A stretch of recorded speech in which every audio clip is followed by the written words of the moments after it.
નમસ્કાર, હું ડોક્ટર નિસર્ગ પીશા અહીંયા બજરંગદાસ બાપા આરોગ્ય ધામના ઓર્થોપેડિક એન્ડ સ્પાઇન સર્જન તરીકે છું. એક રસપ્રદ કિસ્સો છે, એક ઇન્ટરેસ્ટિંગ કેસ છે. એની માટે વાત કરીશું. એક નાનું બાળક 2 દિવસ પહેલા રોડ અકસ્માતમાં હાથની ઈજા લઈને થયેલું. એમના વાલી બેઠા છે, એમના ફાધર છે. આપનું નામ સાહેબ? મારું નામ હાર્દિક દવે. શું બનાવ બનેલો ટૂંકમાં જાણીએ તો? એક્ટિવા સ્કૂટર હતું, એની બધી બાળક પડી ગયું હતું. એટલે 2 વર્ષનું કવિશ કરીને એકદમ ક્યુટ બાળક છે.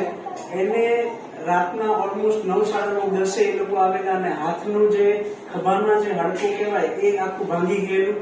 3 થી 4% ખરાબ પરિસ્થિતિ હતી. ભાવનગરમાં પીડિયાટ્રિક ઓર્થોપેડિક, જેને એક સ્પેશિયાલિટી કહેવાય, બાળકોના સ્પેશિયલ નિષ્ણાત ઓર્થોપેડિક સર્જન એવું અવેલેબલ નથી. એટલે જનરલી આવા કિસ્સામાં અમદાવાદ કે એમ જવું પડે, દોડવું પડે. આ લોકોની સારવારમાં બાળકોના હાડકા વધતા હોય એટલે થોડું ઘણું તે મિસ્ટેકમાં ફિટિંગ થયું, થોડું ઘણું તે ટ્રાન્સફ્યુઝન થાય તો આગળ જતા થોડીક આપણને બહુ મોટી થઈ જઈ શકે. પણ જેમ આપ જોઈ શકો છો એમ 2 દિવસ પહેલા રાતના ઇમરજન્સીમાં મેં ડોક્ટર નિસર્ગ શાહ બજરંગદાસ બાપા આરોગ્ય ધામમાં કવિશ જે બાળક છે એનું ઓપરેશન કર્યું. ખૂબ સરસ છે, એકદમ લાઈનો લાઈન હાડકું મળી ગયું છે અને આપ નિહાળી શકો એમ એકદમ આનંદથી એમની માતા સાથે રમે છે. એ બદલ દર્દીના વાલીનો ખાસ આભાર.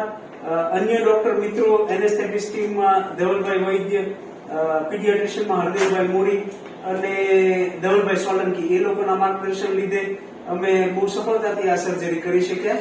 અને બજરંગદાસ બાપા આરોગ્ય ધામના સ્ટાફ અને ઓટી સ્ટાફનો ખાસ આભાર. Thank you.